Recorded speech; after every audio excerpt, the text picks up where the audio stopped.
Welcome to the Comfy Talk, a radio show about gamers and their stories. This episode features Carina, a very talented musician who is skilled in shmups and is proficient with Dudley and Third Strike.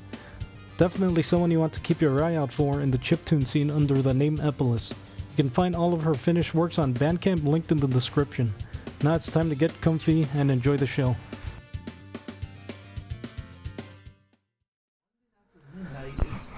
Alright, so we have Carina, also known as Epilis in the music making circle. Carina makes chip tunes and also has worked on several STGs, shmups, however people prefer to call them. And what part of what's the first thing you want people to know about you, like personally? Well, first off, thanks for having me on your cast here. I guess probably chiptune music is what I want to be most known by, even though I am working on a game and stuff. Yeah, and you have a Bandcamp page, right? So it's the link, I'll be posting it in the description. Yeah. It's epilis.bandcamp.com. Yep. And so far, most of the chiptune stuff you work on is made in Deflamask, right? Or how do you pronounce it? Yeah. Well, honestly, I don't really know how to properly pronounce it, but I believe it is Deflamask. I see some people just refer it as Defla. I really don't know what that stands for, but yeah, and mainly, while Deflamask has the ability to do music for multiple systems, I usually stick with either like the old school arcade, the Sega arcades, YM2151, or the Genesis/Mega Drive YM2612. All right. Which one's your favorite chip to work with? Well, I guess I gotta say I like both of those equally. Honestly, the arcade setting lets you have more voices as well as more sample channels, because the Genesis is very limited. You only have 6 FM synth channels. If you want to use samples, you have to actually dedicate one of them specifically to samples, but you can flip back and forth. There's just not a separate sample channel for it. At the same time, when you use the Genesis core, you also have 4 PSG channels, which is like the old Sega Master System that you used to do. But if you use the YM2151 arcade, you have 8 FM synth channels and then 5 dedicated sample channels. So you can actually have a whole drum set playing across all 5 samples, while you have the regular bleeps and bloops that the chiptunes are generated on the other 8. So it's definitely more room to work with stuff. But at the same time, even though the Genesis is limited, you kind of have to force yourself into move within that limitation. And like old school Japanese composers like NES, they had to actually play with less, so they had to be very imaginative to do stuff like, for example, reverb, echoing. In order to actually get that kind of effect on there, they have to do certain tricks, like they make a note and then they make a note again right after it, but at a volume lower, and they just keep doing so. It's like da, da, da, da, da, da, da, da, da. And it kind of creates that fake but real sounding echo reverbish. Yeah, so from the Japanese music producers, which ones are your favorite ones? Like your just top any? I feel kind of embarrassed about this because I don't know a lot of their names off the top of my head. I always have to keep looking them up, but everybody knows Yuzo Koshiro. Streets of Rage, Revenge Shinobi. He has been making music since the old school PC-88 Japanese computer days. But he.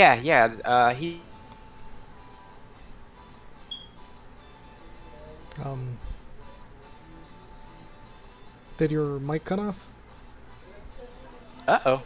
Oh. No, it's working for me. Oh, maybe okay. No, it kind of sounded like it cut off on my end.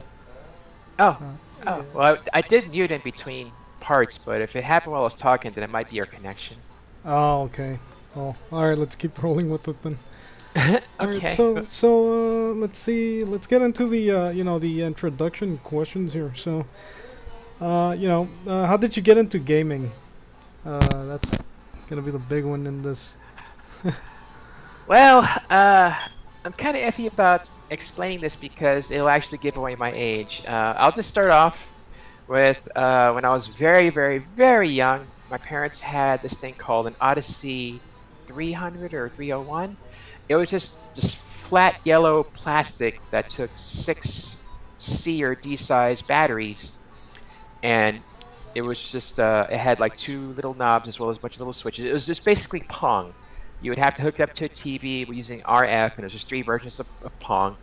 And then when I was about 4 years old, they bought an Atari 2600. So ever since I was little, gaming was always around me. Grew up from Atari. My parents bought me a Commodore 64 for Christmas. When I wanted an NES so bad, I finally convinced my mom to get me one, but we went to the toy store and they were out. So my first real console that I owned myself was a Sega Master System. What games did you play the most when you first got the Sega Master System? Oh boy. Well, we weren't exactly a rich family, so I don't remember if we actually bought an extra game with it because it already comes with Hang On Safari Hunt. So Hang On is just a motorcycle game. Safari Hunt was just like a duck hunt game where the system I got actually included the light gun. Um, and I knew a couple people that also had a Sega Master System, so I don't know which games were mine since this was so long ago. I remember my mom actually buying me a program or a game called Rescue Mission. That's a really hard one to explain, so I'm not going to get into it. But I definitely played a lot of Space Harrier, Outrun, Astro Warrior, and let's see what else. Oh, the original Sega Master System had a hidden snail game if you actually turned the console on without a cartridge. So, but I guess yeah, I spent a lot of time playing the original Space Harrier. And eventually I got an NES, but yeah, original Space Harrier, as well as like some of the games I borrowed from friends. There was the Ninja. Oh, I did have this uh, game called F-16 Fighting Falcon, where it was kind of like a simulator of being inside a F-16 jet. But that's it for that. So a little bit of random trivia as a little just footnotes here. So I think Super Hang-On is it's an arcade import or port, right? Yeah, Super Hang-On was arcade or Genesis. Oh, okay. Was Yeah, it hence the word Super. based on Genesis or the arcade? The arcade came out first. The Genesis version had an arcade mode, which was supposed to be exactly like the arcade, and then they had like a tour mode where you could actually like buy bikes and race multiple races over and over again to make money, kind of like Road Rash. Oh yeah, I'm familiar with that series. Yeah, yeah. So Um, Super Hang-On Genesis had the arcade as well as like a Road Rash version. Yeah. and Super Hang-On also came out as a little mini game in Yakuza for those that don't know that. And I think Yakuza 0. You gotta to get that game in the arcades. I think you have to beat a girl's high score, and the way she challenges you is by insinuating you that you'll get something special as a special reward. And it's the way she says it's kind of provocative, right? So it's like a little motivator, but what it's the fucking Super Hang-On game. Eh. Yeah, Yakuza 0 is my favorite out of the series. A lot of the staff that actually made the Yakuza games, they were on the Shenmue team. And on the old Shenmue games, the arcade actually had the original Hang-On. So, just kind of went with that. Oh yeah, that because I've never played the Shenmue games. I've had a Dreamcast for so long, but it's probably the only open world game I never played on the Dreamcast. But you know, It has uh, aged. Yakuza is definitely like what Shenmue would be today, but yeah, there's a lot of awkward conversation type moments. Um, yeah. so when was the first time you played like any kind of multiplayer game? Even in the loose term of the the definition. Does couch co-op count? Like NES couch co-op? Yeah, specifically that. I specifically want to poke around that too. Well, like I had a friend who had Double Dragon and another friend that had Ikari Warriors. Oh my god, that game's horrible. So I guess it was definitely in the NES days, around that time that because yeah, everybody would go to their friend's house and they just play each other's games. Yeah, Double Dragon 2. Even before that. Well, not really. I was gonna actually say Commodore 64. I had a lot of friends that had Commodore 64, but I think like one person played while the other person watched. So I would say NES is definitely my first time experiencing uh, playing multiplayer games in the sense that they were two-player, either co-op or turn-based. So speaking of NES local co-op, did you get a chance to play Micro Mages with 4 people? No, I've never actually played any four-player games either on Nintendo or Super Nintendo. Dang, yeah, same here. What about let's see, another cool game that I think is local multiplayer is River City Ransom. What about that one? I did play it a couple times back in the day. I didn't really like it. Everybody was like, "Oh, Double Dragon's better." So, but I did get the remake not long after it came out, and it definitely has its charm. But I've never actually played River City Ransom with another person. Oh, the remake? Do you mean the one on GBA? That one, the one that it's only a little AI that helps you around instead of being 2 players. Oh no, I meant the new one that came out on the current generation, like on Steam and the previous generation. River City PS4. Ransom Underground? I think that's it. Let me look real Yeah. quick. Yeah, Underground. Okay, yeah. That's the one. So let's see. So going a little bit with technology, going ahead of time, we're gonna go into the modern times where there's internet connection, consoles connect online. Starting with I think Dreamcast was the first time there was like a formal type of multiplayer. But how did you come up with your username, epilis? So there's a Genesis game called Granada. It's a top-down shooter where you get to roam around a small map and you're a tank. Level 2, you get this little ability where it's like you get homing missiles.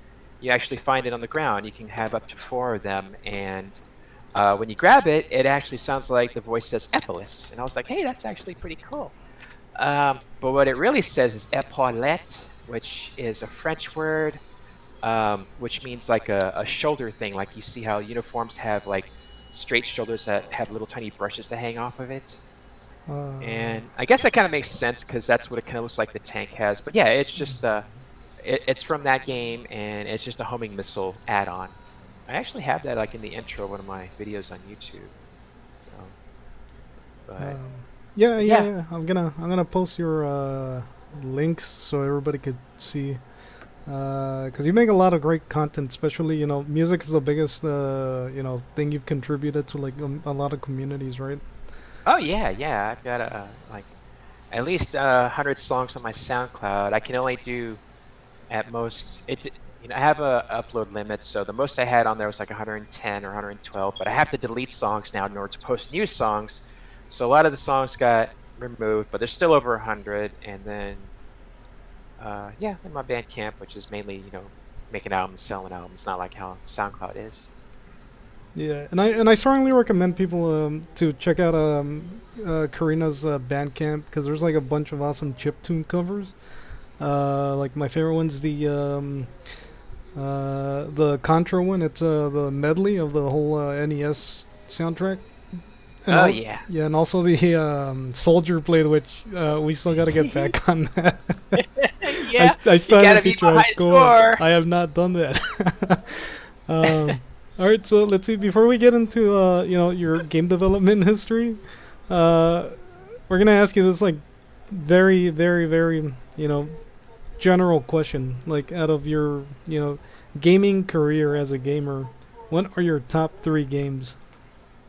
Oh my god, you gotta understand that I've played so many games, so many ROMs, so many systems. It's really hard to say. It would be better like if you asked me like what are my top few games for specific systems. But I Um, guess all right, Sega Genesis games then, because I know that one's gonna be. Thunder Force It's series, Strider. Oh my god. Usually they're mostly shmups. There's also Granada. That's probably my best answers I can come up with the top of my head. Oh, Shadow Dancer, Men Shinobi. Next. okay. So, uh, for anybody that's gonna listening now and any future listeners, Karina is a game developer. Currently working on on her own game. We'll get into that after this part. And apart from that, also makes music as we're learning now. So, what motivated you to get into game development? Well, like I've already been talking, I've played many games throughout since I was little and growing up, and of course, someone who plays a lot of games would be like, hey, I would like to make a game someday. And while over the years have passed, I never actually really had the chance. And then I guess it was 2016 when I started working on my game, and only because of Humble Bundle. They had a sale where they had like some things, and one of them was the first game maker, and it was like $15. And I'm like, I can buy a game making program for $15. So I'm like, yeah, let's try it.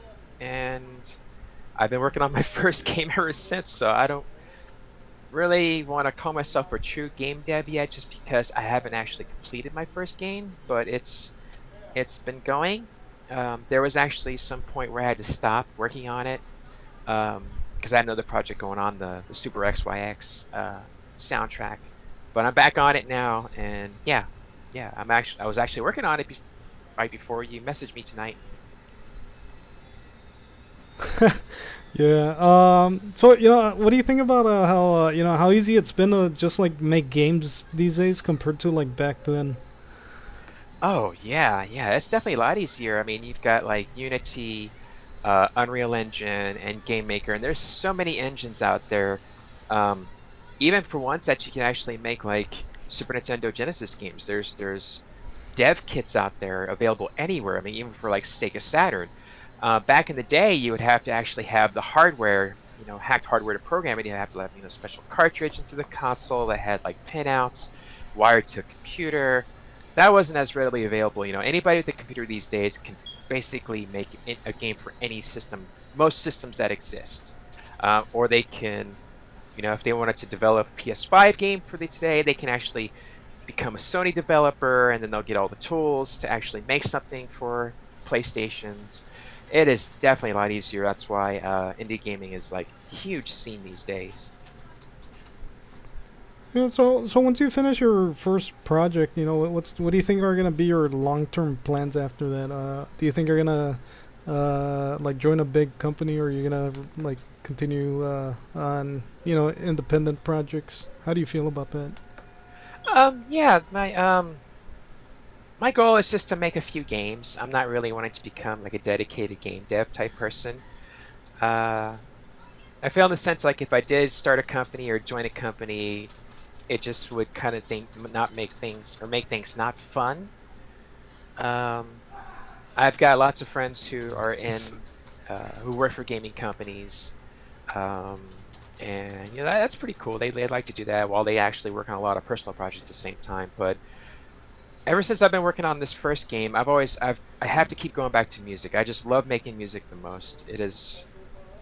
Takes a lot less time, a lot more satisfying with the products. So yeah, so quick answer, I'll just make like 3 or 4 games and then probably stick with just making music for the rest of my life. Yeah, and I do agree with like your plan there, because again, all the music you've made, especially the albums, again going back to that, it's all, like all the original music you made for Super XYX, it's like super awesome, and you already know how to work with Deflo Mask and stuff, so that's just my compliment there. Oh, thank you. Um, so when making the music for XYX, do you think it was a challenge or did it just come naturally? Because it's making music for a shmup game. In the beginning, it was a challenge because I didn't really know the devs, so I didn't know like what games they're into, what they're expecting. So in the beginning, it was a lot of asking them, "Hey, what do you want? Is this okay?" Yada yada yada. Like the level one song is actually a remake of the original XYX game, which was never released. And so yeah, my first project was remake that song with today's with Mask. And I was like, okay, well here you go. And he's like, I love it. I'm like, all right, what do you want me to do next? He just basically said, do whatever. I'm like, okay. So I thought that was fine, but I'm like, I still ask questions like, okay, the level that you're working on for this, what kind of level is it? What kind of enemies are there? What's the mood? Because I want to center the music around the mood of the stage. I don't want to make like, you know, something that would go with like a lava stage while the stage itself was like over water. That that just wouldn't exactly match. So, but yeah. And then so when you got into music making, did it start as a creative outlet, or were you inspired into it? I was inspired into it. Growing up, my dad always listened to records, like actual vinyl, like old school. Um, and so, like on Saturdays, he would just turn on the stereo, throw on a record, and it could be anything. It could be rock, like it was Hendrix, or it could have been R&B. And he listened to a lot of stuff, and that just kind of stuck with me. There's the stereo is always around. I always like to push the buttons, and they had a reel to reel, and I would mess with that. And then when games came out, started playing games, I was like always interested into the music that it introduced because it was just a small little box here making all these weird noises. I was definitely mystified by that.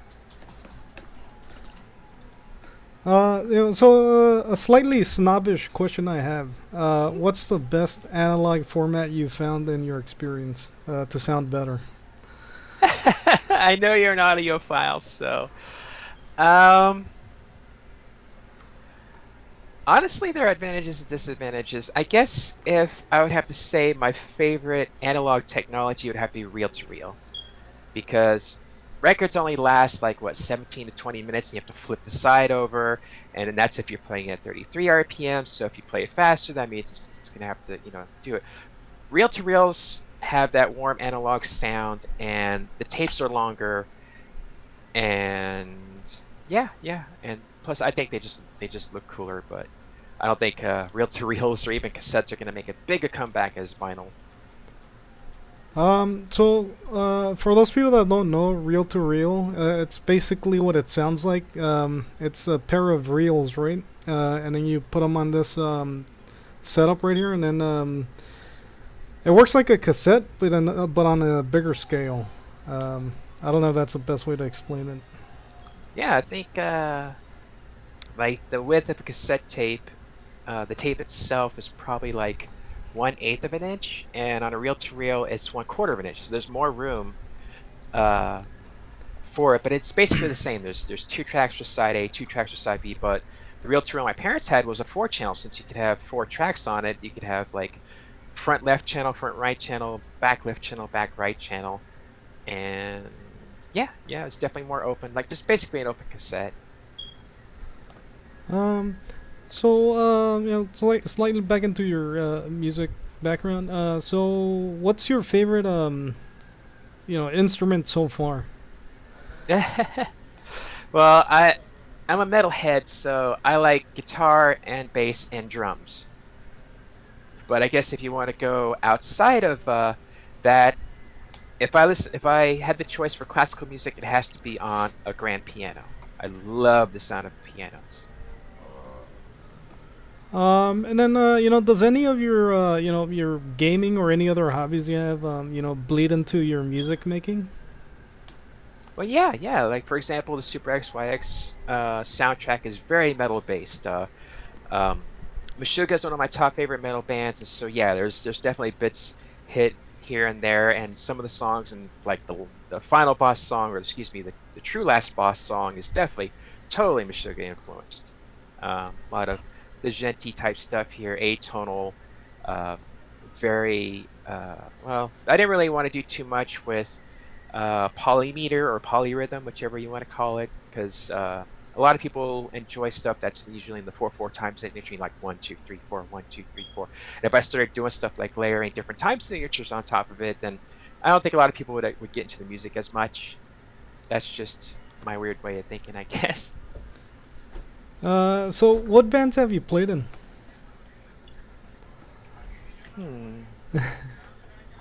I Well, I know that's guess kind of a the dry first. question, cause my bad. Go Well, ahead. Uh, the first real band, like garage band, where we actually like practiced daily and like played shows. It was a punk band, and it was a very dirty punk band. We had some very dirty songs. We all lived in a one-bedroom apartment, and yeah, actually even practiced in the apartment. But I guess the singer, he was really into Gigi Allen, the Dwarves, while the bassist and the drummer were into stuff like Ween, as well as Jesus Lizard. And here I am, already having a metal influence, but yeah, I try to make some punk music. There's definitely some songs I could pass you that are 18 plus lyrics. oh. Yeah, just trashy, punky stuff. It's definitely not anything that they would play on the radio, just because of the lyrics. The music was all right, very high energy, very fast. But yeah, yeah, I don't even want to say the name of the album. It's just I was always embarrassed of the name of the album. But I'll pass you some tracks. Yeah, sure, I'll take them. So like, what about while being in the bands? What were your favorite aspects about it? Um, Well, I guess I could say the four bands I was in was the punk band was in the Bludgeons, and then I tried doing my own thing, which was kind of like new metalish, well, on a little bit of heavy side called Lesh Nine. That was like the early 2000s. But the last two bands I in was this band called Southern Front. The singer used to be in this band called I forgot what it was, but the singer of Five Finger Death Punch was in that band as well. They had like this Motograter. That's the name of the band, Motograter from California, because they had this weird machine that they called a Motograter that would make this weird noise. So they had like this industrial metal type sound. Southern Front was very Pantera-ish though, and the singer's vocals went really well with that. But my last band, the very last band I was in, was called Ankara, and they were like death metal-ish technical metal, and I had the best time with them because like basically there weren't as many fights as in previous bands I was in, and the music was just my favorite. I still listen to the music, and I'm like, God, I miss that band because I loved playing it. I loved like recording and playing shows, and like when we went to Arkansas to mix the EP we were working on, and plus like the members in the band they were all actually really friggin' cool. There weren't any divas. There weren't that many fights. There were some small arguments. Anyway, I'm going off on a tangent too much on every question here. that's go for it, dude. Like that's what this is about. But yeah, let's see. So out of all the genres you've like actually like done music for, which ones would you like to experiment with? At least once. I would probably say lo-fi. I really love the chillness of it. What's that one artist's name that does everything on like the MPC or MPK sampler? Mononome. Mononome. I'll have to pass you some of that too. It's definitely trippy lo-fi stuff. Um, yeah, yeah. Um, so all right. So any prospecting musicians that are gonna be listening to this, so any habits you wish you would have picked up sooner, when you were learning music that people should start getting down right away, any nuances or anything? Well, my personal thing that I know today that I didn't know back then, I don't really know. One of the things that I always stuck by is I always try to put a bunch of feeling in the music that I make. I always try to have like a certain mood that could be vibed to. Because like, for example, think of like some really really good guitarists that can just noodle the guitar all day, like Yngwie Malmsteen. He is friggin' terrific at what he does, but at the same time, it doesn't feel like he's actually putting any soul into his music. He's just sitting there just playing thousands of notes on his guitar. Um, So yeah, so don't worry about how talented you are, what you can compose. Just put as much as yourself and as much feeling as you can into your music, and I think you'll be good there. And then um, going back to game development, you're working on your game. So far, it's just you developing it. You're also making the music for it, Oh, and naturally, yeah. yeah, right. And then so you've had a few of us beta test it. You could drop a link here in the server too for other people to check it out and give you feedback on the latest version you've made. Okay. Um, Yeah. and what do you want to tell us about that game? How it is so far? Well, originally I wanted to be like a Genesis game, but since it was the first game I was making, I didn't really know what limitations there were, and since I was making it on PC, I just went with it, and so now it's not able to it would not be able to be ran on Genesis. I would have to start everything over to make a Genesis version of it. So maybe a demake in the future, but um, basically it's a 16-bit style throwback shoot 'em up shmup. You know, you get into a spaceship and you just pew pew pew. Um, yeah, that's probably the best way I can explain it. Let me go ahead and send you a link right now if you want to do that. But the link I just sent you, it is 2 full levels, stages and bosses. Uh, I guess the thing to say about this is that usually when you play a shmup or shoot 'em up, I'll just call them shmups from now on, is that they usually stick with one style. They're either side scrolling or they're top view, vertical scrolling, or they can be 3-dimensional, even like 3/4 like Zaxxon. There's an old school game called Life Force, or Salamander, is basically part of the Gradius series. And what I loved about that game is that the first level was side scrolling, the second level was vertical scrolling, and like every odd number was side scrolling, while every even number was vertical scrolling, and that's what my game is supposed to be like. So it's like 16-bit style, based off a lot of different games that I've loved over the years, put together into one. But I would say that particular trait right there, where level 1 is side scrolling, level 2 is vertical scrolling, it's gonna basically be that. And then I think we've talked about shoot 'em ups before. Weren't there some other games I think you've played on your stream, or you just talked about, where it's like there's shmup segments on there, and then it's like a completely different genre after that.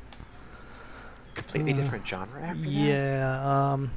It's like RPG and then it's a shmup. I can't remember. Uh, Maybe you're thinking of Natsuki Chronicles, where it's a side-scrolling shmup, but in between levels you can actually like build your ship like an RPG. You earn uh, money from each stages, and then you can buy parts, you can buy weapons and stuff. You can even buy like the colors of your ship. Are you talking about that? no, no. I think it was an NES game. I can't remember. We'll have to get back to that one. Oh, yeah, one of my favorite games ever, The Guardian Legend. It Uh, was half Zelda, half shmup. yeah. It was. Did you also get like any inspirations from that game as well, or it's Oh, like? definitely, definitely.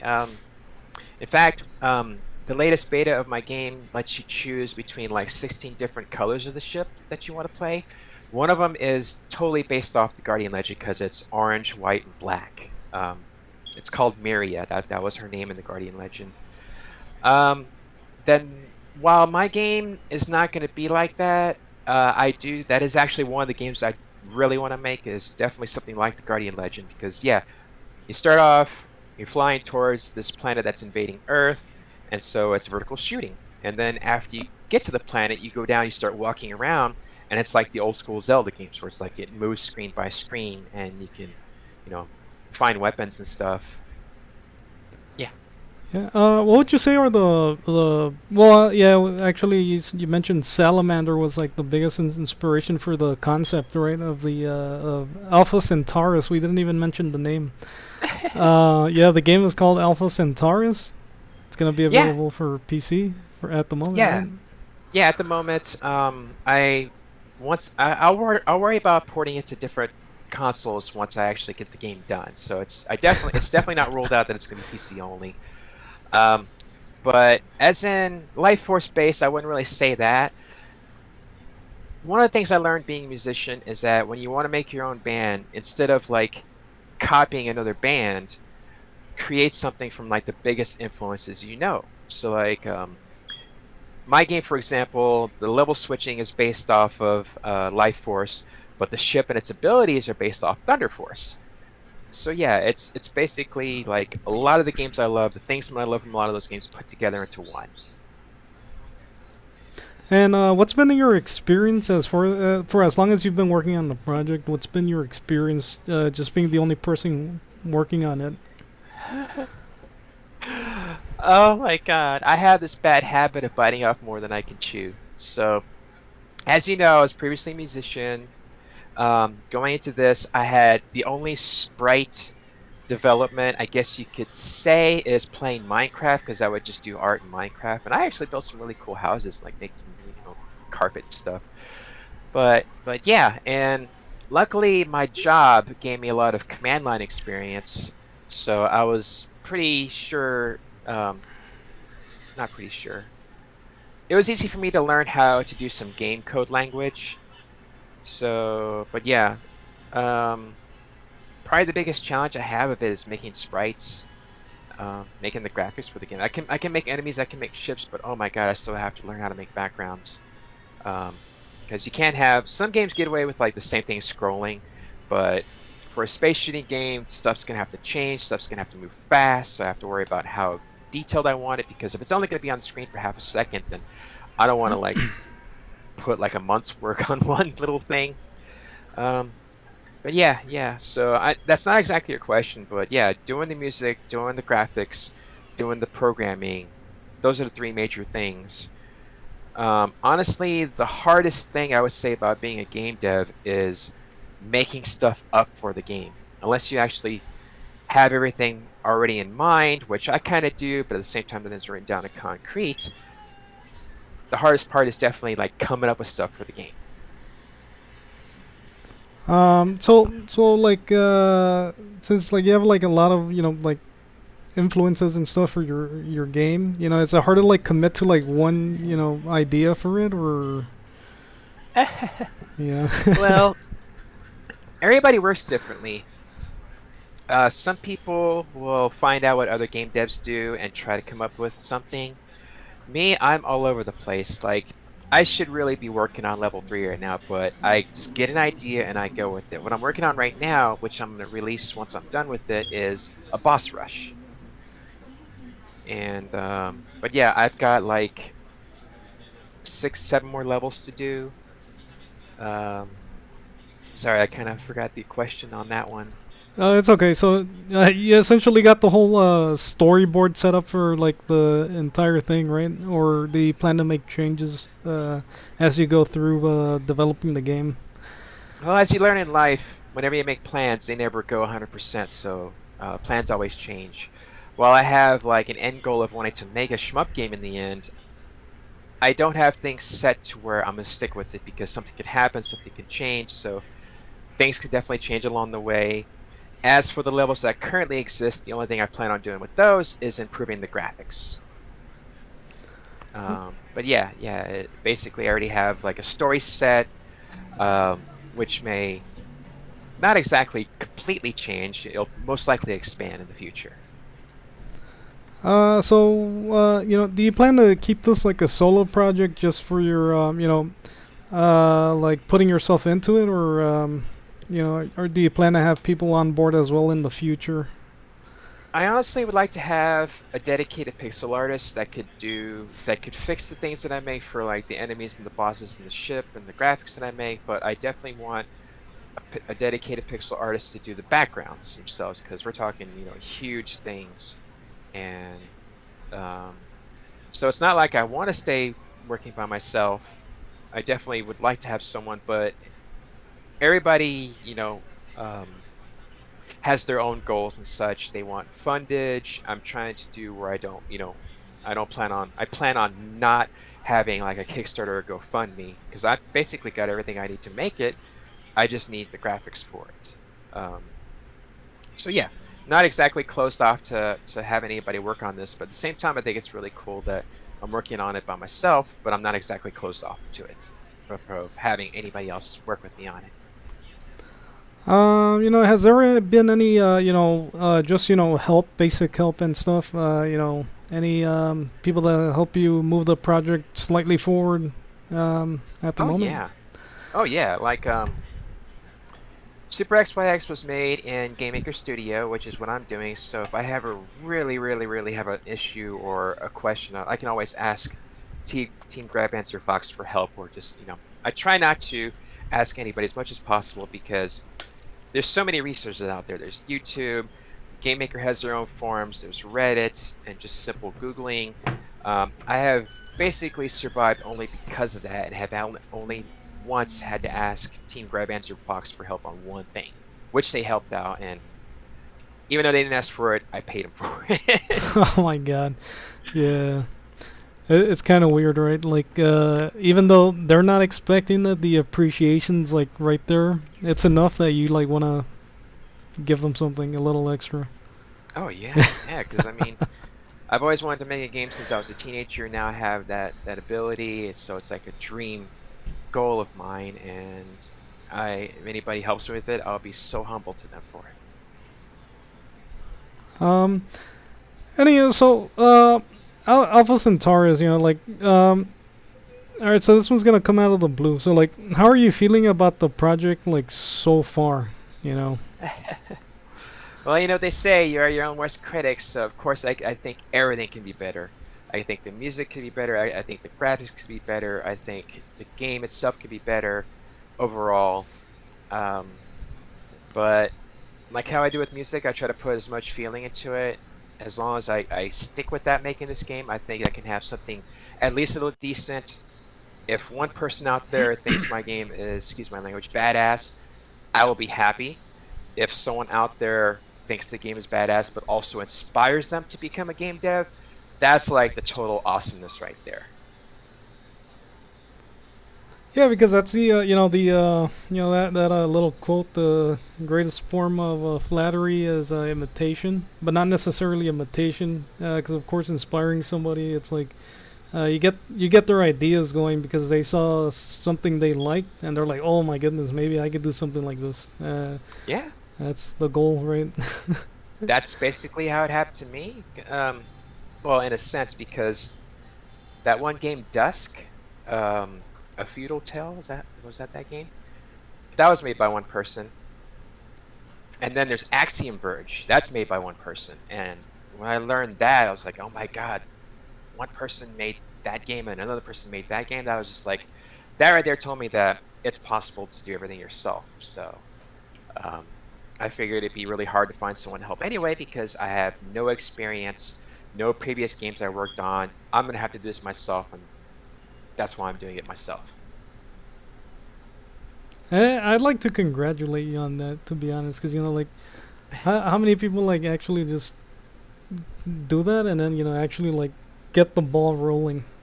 Some people just they stay on the phase where it's like, hey, this looks cool. I'm just gonna like think about it. Maybe like write some notes down, but they never actually get started on the project. It may seem like that, but for me, just hanging on Twitter primarily nowadays, I know so many game devs and I see all their creations, and it's just like, I just wish I was as good as them. Yeah, I guess it actually goes back to your question earlier about how easy it is to make a game these days versus back in the day, since we have all the tools and technology to do it within our own rooms. It's, there's more people doing it, and a lot of people that are doing it really well.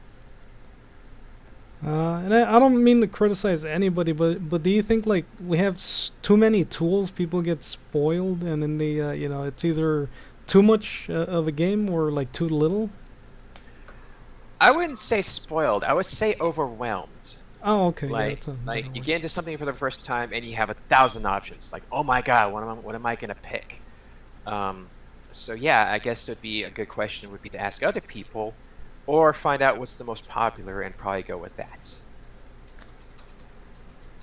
And then so let's see. The game genres you specialize in that I know of, right? Because That's the only topics we've touched upon in the past. It's shmups and Third Strike. Yeah. That's all we've ever talked about. Yeah. So, what are your favorite shmup games that stand out the most? That for you, like those games have like a flavor unique that aren't found in any other shmups. Hmm. Well.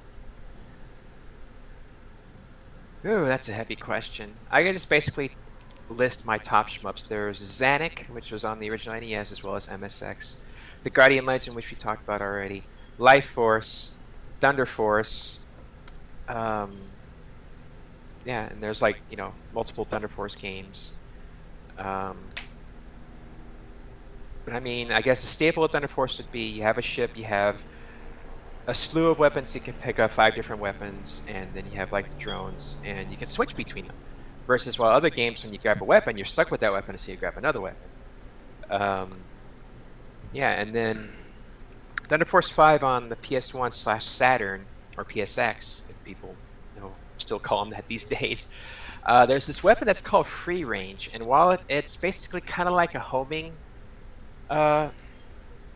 weapon, you actually control, like, I guess you can, it's not really exactly a crosshair. You control this cone, and you can point the cone in different directions.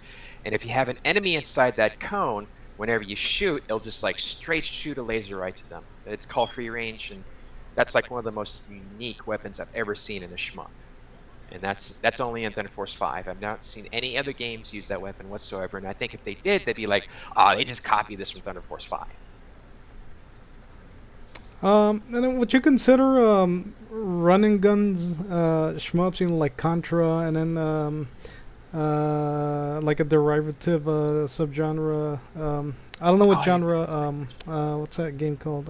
Space Harrier.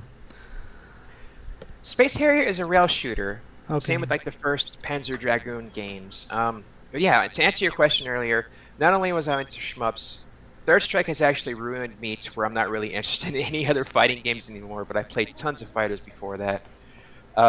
Platforming games, probably the most, especially if there's a ninja involved, like Cyber Shadow just came out. I really need to still play through that. But like, the Shinobi games, Shadow Dancer, Strider, side-scrolling, platforming, run and gun. Yeah, I guess that would be another genre too. But yeah, Space Harrier is a railgun shooter because I think a lot of people call them railgun because like it's a 3D view, but you're being directed to fly, forward or into certain levels because like Star Fox and stuff. But technically, to me, those are also just shmups, just third person view. Because like even usually shmups like Thunder Force, Zanuck, and Life Force, you're still directed. The screen still moves. You don't get to choose your own path technically. So, what about for let's combine rail shooters, but the ones where you run with people like Space Harrier and run and guns. Do you have any favorite games within that little pool? That are like Space Harrier?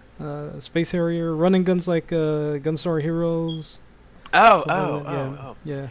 Well, the original Contra, specifically on the NES, and Gunstar Heroes, I would like to love it, but that game is a little too hard for me. I don't know what it is about that, and I mean, I should actually be an expert at that game. But yeah, and then of course, I love playing Metal Slug, but only with like co-op. Playing alone is it's always fun when you're playing co-op with somebody. I know we played Broforce a few times, and I wasn't that good at that game. You'd always just leave me behind. I'd be like, wait for me. You'd make it to the end, and I'll have to like catch up. Otherwise, I guess really there's really other running guns. I don't know if you would consider like the original Risk of Rain, kind of like. I was about to bring it up. Yeah, I was about to bring it up. Oh god, I love Risk of Rain. You know how much I love that game. Yeah. Even Part 2. And then we played a few sessions of Risk of Rain, and then in that game, I got to go through what you went through in Broforce. It's like, oh wait, hold on, what's going on here? I had to, but Risk of Rain has an actual learning curve compared to Broforce, so it's like I had to catch up and learn the characters. It's not like, oh, just run and like this character shoots this or plops this. It's like each character actually has abilities to help you manage the hordes and stuff. So it's like, damn, yeah, it's a lot of Yeah. death. Honestly, whoever you pick, it doesn't really matter. What you should learn is how to not die. And it's actually very, very easy to learn how to not die. All you have to do is just jump, because most of the enemies, like, they hit you when you're on the ground. So if you're just jumping repeatedly around through a horde of enemies, there's a huge chance that you won't get hit. Versus if you're running back and forth, every monster's going to hurt you. And then from then on is learning how to actually break the game. Yeah, because you get all these power-ups, and then either, like, if it's your first time, like, getting stacked up, it's, like, overwhelming. You're like, oh, shit, like, I'm overpowered here. But then you get to that level, it's like, pal, the fucking, one of the elites just, that's it. Yeah. Then comparing it again to Broforce, it's like, Risk of Rain has that RNG factor.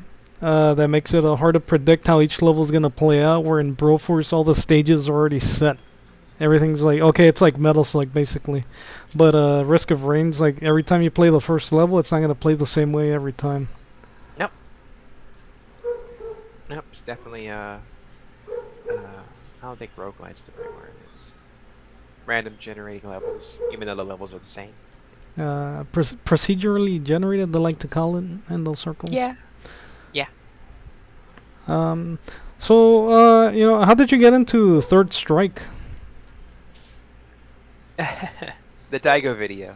Oh. Evo Moment 37.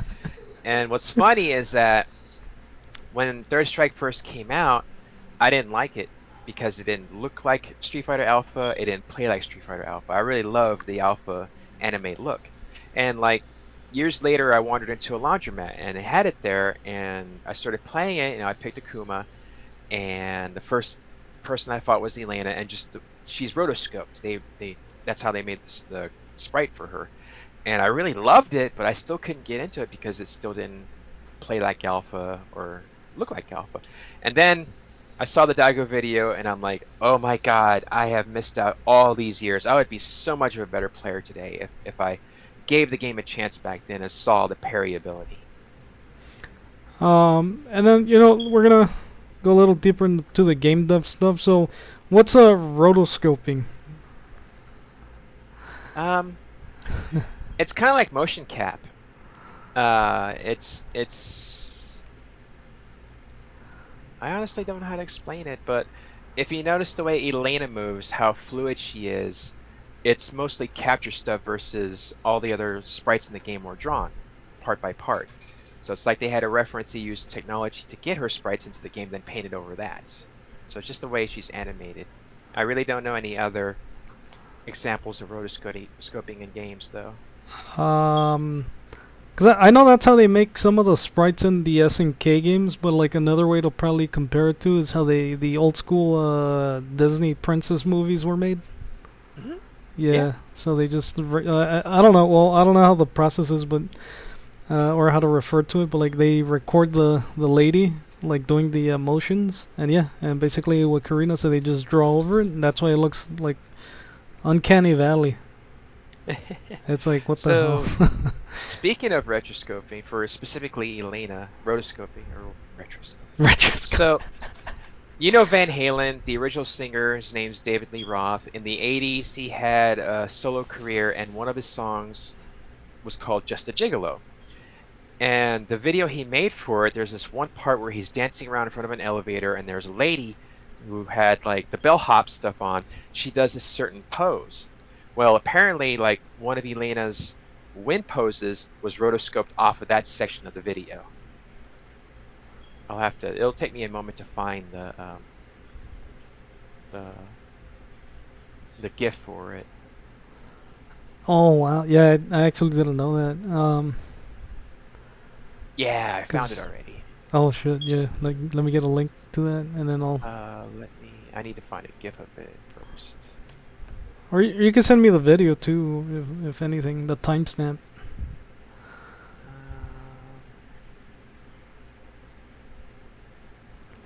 Does this actually have it though? click for animated versions. Okay. All right, let me send that to you right now.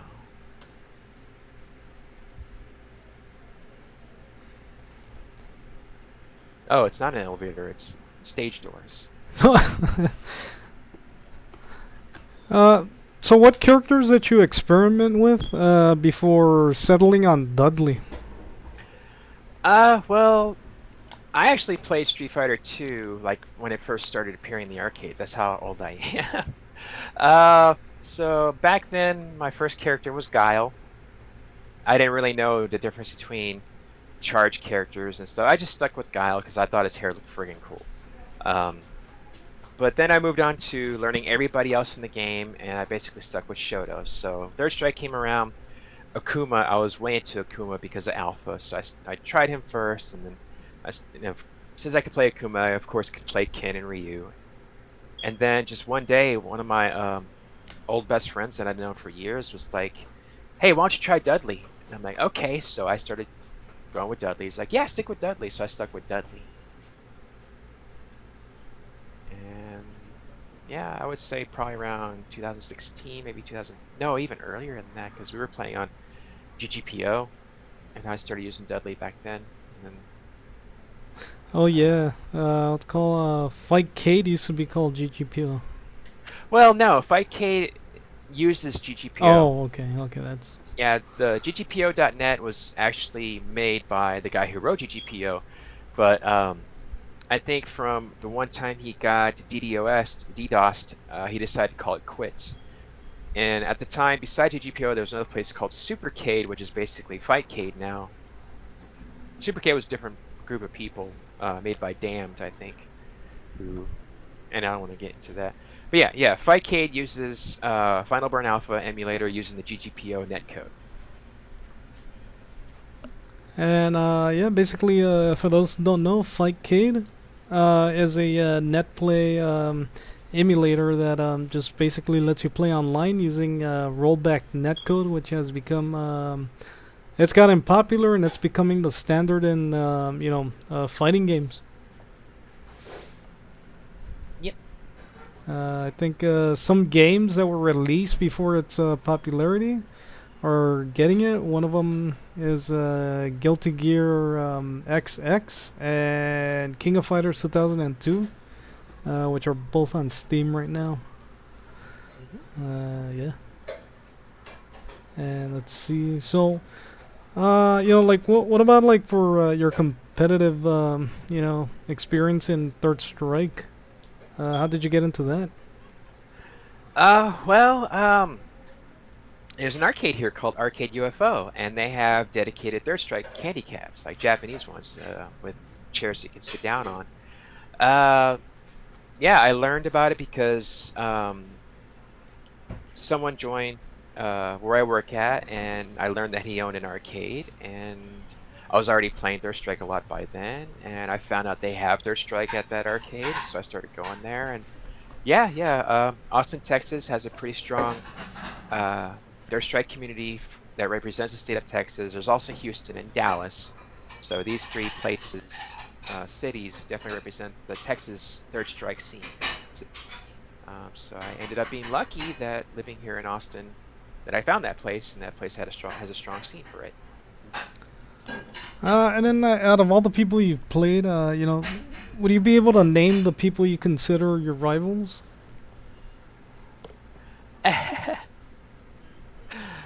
Everybody here in Austin is my rival because I'm like the worst Third Strike player. I wouldn't say the worst. There's definitely some people that were worse than me that actually have stopped playing. But yeah, I'm the Dudley main, and then there's Luke, who's probably one of the few best. He mains Akuma. My friend Rico, he's a Necro. Kevin, who plays Urian. Kenny, who plays Ken. Marcus, who plays Ibuki. We basically have one person there, at least one person that represents every single character, except for 12. I mean, everybody knows how to play everybody, and sometimes they'll play 12 just to be funny, but yeah.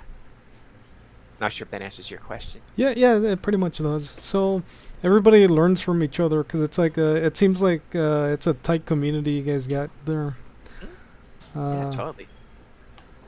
And yeah, so like by your definition, a rival would be somebody that you still have someone to learn off of, right? Like you get to test your skill and then learn everything that you got to practice or just get better at. Is that what you consider your rival? I would definitely say everybody here in Austin's my rival because, we go to the arcades on weekends. Some of them go multiple times a week, but then we have parties at someone's house, and we'll have their strike set up on CRT. I don't know if the Super Gun's still around, but usually it's the 360 version, set up on the TV, and they'll stream it. But yeah, and we're just there to play Third Strike, have food, and drink, and oftentimes we'll be going out, we're sitting outside, people are smoking and vaping, and they'll start talking about tech, and that's the best time to ask questions. Otherwise, we go inside and we, grab something to eat, and then we start playing. And then out of anybody that plays Third Strike, is there anybody you want to name drop that actually isn't putting the time into the game that should be and is actually missing out on their own potential? Like you? Mr. Alex Player doesn't play Third Strike that much? I only play it at home. I basically do as well. I don't know. Are there any arcades close by to you that have Third Strike that has a scene? There is a Third Strike scene here in Southern California. It's actually at Don's place. It's Don's in his Arcade. garage. Yeah, Don's Arcade. Yeah. It's in his garage in Carson. Oh yeah. Yeah, if you're on Facebook, just look it up. Don's Arcade. DON. And basically, I know about that's that place. yeah, that's the only scene I've got. There's another one that's supposed to be nearby, but I never hear anybody talk about it. So yeah, I don't get much exposure for good players. In Burbank, they recently opened up Round One, which is it's the Japanese equivalent of Dave & Buster's, except it actually has good arcade machines. And I was able to put in my Alex, everything I put into Alex, I was able to put it in there. But it's just fun. I like playing against people because it brings something out in you. It's like, oh shit, you never felt this kind of pressure before, compared to just running through the arcade mode. It gets the adrenaline pumping, everything, dude. That's what it is. Oh yeah, yeah. Southern California, New York are probably the two. There's also Austin, and there's lots of strong communities, but I would definitely say East Coast, West Coast is probably the bit better known strong communities. In fact, I think one of my friends here, Joe, he's a Ryu player. He actually traveled all around the U.S. just to play Third Strike in different places, and he did go to. Maybe it was the Boiler Room. Isn't the Boiler Room somewhere over there? The Boiler Room sounds like a place where they have underground raves. That's I'm gonna have to look it up because I do see some streams of the Boiler Room, but I've never actually been there. Yeah, I know an Alex Player somewhere in Southern California. His name is Rennick. Him and a guy named Pyrolee, which is probably the best Third Strike player back in the early days. He made Yoon. They played somewhere in Southern California, and I think maybe the Boiler Room may have been part of it. Probably Don's Arcade, Funko Land, I think it was also. Was it Funko Land? Like an old school Third Strike place back in the day. Again, I'm not familiar with the top Third Strike scenes even from back then, because the only Okay. for arcades though, there was a bunch of places, dude. Los Angeles just had these places every corner. And they were within walking distance, but I wasn't into getting good at games at the time. I would just go there, okay, yeah, just fucking put in the quarter, have my fun. There, I got my kicks. Let's go home. Yeah. So, but yeah, there was for fighting games though. King of Fighters was super big, especially in the area where I live. It's the biggest game within the Hispanic community, just King of Fighters. Everybody knows that game. Everybody knows the combos. They know the button mashing techniques. They know how to fucking they know how to churn the butter in King of Fighters and just get things going. Yeah, definitely say King of Fighters is definitely one of the favorite game series in the Hispanic community. For real, dude. That's not even an understatement. Like, I'm not exaggerating when I say this. And it's not because I'm buzzed right now. It's just fact. You go to any what do you call a laundromat that has an arcade, they're gonna have a King of Fighters cabinet, and like bet top dollar there's gonna be somebody playing King of Fighters rather than bust a move. I don't know if it was in Mexico or somewhere in South America where they had King of Fighters. There's a picture online. It's a King of Fighters arcade machine, but it had a sign saying "No Rugal players." Oh my god, dude. Yeah. There's one arcade place still open, but I don't go to it because their cabinets use TV LCDs to play on. And they have this bootleg 2002 Ultimate Edition, and every time I get on, if I'm beating him with the broken Takuma, where he just fucking throws an invisible, let's call it a Hadouken. And it's like, I think it's 75% of the screen coverage. So I just spam that shit, and then I frame block him with the little Tatsumaki he does, but in place, the weak one. And people bring out Rugal, and it's like, oh, just get out of here, dude. Like, that's the only time they'll take me out. Because, dude, that Rugal is fucking broken as fuck. He does, I think he gets meter right away as well. So he just does the super, and he just does it all day. Boom, boom, boom. Slams you across the fucking edge of the screen. Awesome. But yeah, it's like, that's, I don't know, that's just how, like, fighting games is. You find something broken if you can, and then just try to exploit it as much as possible. Oh yeah, like the first Mortal Kombat. Have you played the first version, the early versions of the first Mortal Kombat? That was my first, like, legitimately, that's the first game I ever owned. On Sega Genesis. So the Sega Genesis version was the revised version, like the original. When the game was first released in the arcades, Sub-Zero had an infinite. You could freeze person, knock him up, and then you had time to throw another freeze. So like, if you fought anybody who used Sub-Zero, you would if you got frozen, that's it. You're out for the rest of the match. They would just freeze you, hit you, freeze you, hit you, freeze you, hit you, and just loop it over and over again. I think Scorpion also had an infinite too. I can't remember. There's one cheap frame trap with Sub-Zero that you could do in the games that he slides in. Freeze him, slide. It only works on people who don't know how to react to it, so that's the only cheap move I know from him. Oh yeah. The first version of Mortal Kombat, it didn't matter who you picked. If Sub-Zero froze you, just infinite until you're dead. Wait, so like you could freeze people while blocking it, while they're blocking? Is that how that worked? No, it's like, I know the slide was involved, but freeze them, when you uppercut them, you actually, your character, Sub-Zero, recovered to where you can freeze them again before they would hit the ground. So I think they put, God, this was such a long time ago. I would have to look it up. But yeah, basically just keep freezing them, hitting them, freezing them, hitting them. Like Sub-Zero had fast enough recovery to where he could throw an ice ball again.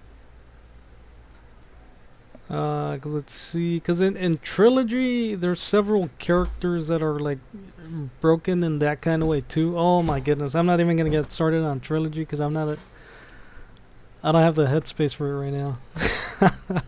Because basically that game, it plays at a slightly higher frame rate than the arcade ones, so there's some things you could do with some characters that are not possible in the original games.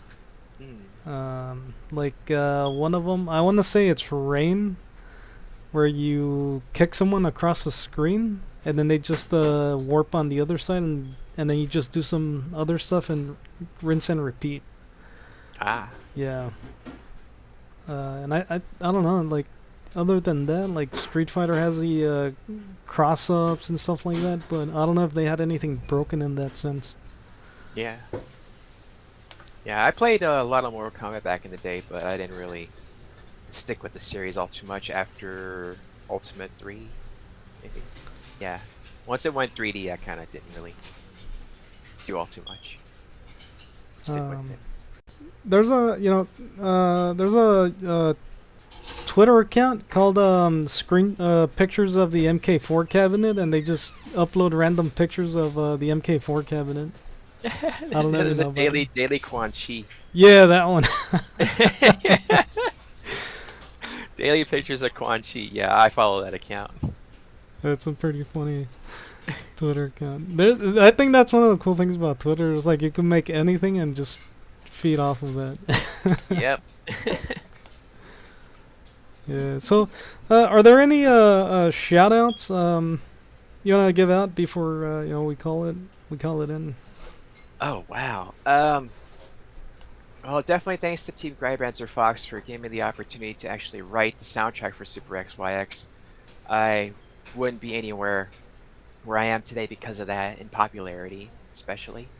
Shout out to my friend Marcus here in Austin, who's an Ibuki player. Basically, in my earlier days of playing Third Strike, I would just, button jam. I would do a move and just tap, tap, tap, tap, tap, tap, tap, tap. And he basically told me, if you're going to push a button, you make sure that you expect to hit them with that button. And yeah, it has stopped my button jamming whenever I played Third Strike. And that was probably like 2016, so it's been 5 years. I guess besides that, just a general shout out to all my friends and family, how they loved me and supported me over the years. Yeah, I wasn't ready for that, so I don't know who to who to say for what. Yeah. And then one shout out I want to give to is Carina for coming on to the show. Thanks for hopping on. I didn't really expect the idea to take off. I was just like asking random people, like, "Hey, you guys want to do this? You want to do this?" Well, I appreciate it. I definitely enjoyed my time talking here, even though sometimes I felt like I deviated from the question. And I actually ended up being a lot more chatty than I expected. I definitely wasn't like this several years ago. Yeah, I actually misphrased that, like, because the reason I'm doing this is because I want to get like some awareness on like certain people, like you do a bunch of cool stuff, what's the biggest way to get you a big shout out there is to like just let's make an episode about Carina. You're working on your game, and hopefully people knowing about your game is going to motivate you to get back on track with it and everything, or just work more on it in general, right? I have been again, like, so like I said, I took a break from making my game for a few years, and that was because I had to write the soundtrack for Super XYX, and that right there, I learned that I cannot concentrate on multiple major projects at the same time. So the Super XYX took precedence. I put my game on the back burner, and then even after like I was done with the soundtrack, I was still doing stuff with it. So that kept me off my game even more, because I decided to release a CD, and then like even so at the end of last year, I was working on the vinyl release a bit, which, oh my god, I'm so glad that finally came out. Anyway, I'm jabbering again. My no worries. This is all you right here, so just go for it. But again, thanks for having me out. I definitely enjoyed my time here. Yeah. Yep. Thanks for coming on. So we're gonna look forward to your future projects. And I'm gonna post the bandcamp in the description for this recording, and just send me any links you want me to put on there, and then we'll get them all out there so people know about them. Okay. Yeah. Alrighty. All right. Thank you, and then thanks for everybody that came to stop by for the live recording and everything. Yeah, I appreciate the audience. I saw Spect and then the whole time, and then Neo joined. Yeah. And then we. All right. Thank you. All right, guys. See you next time. All right. Have a great night. All right. Bye. Bye.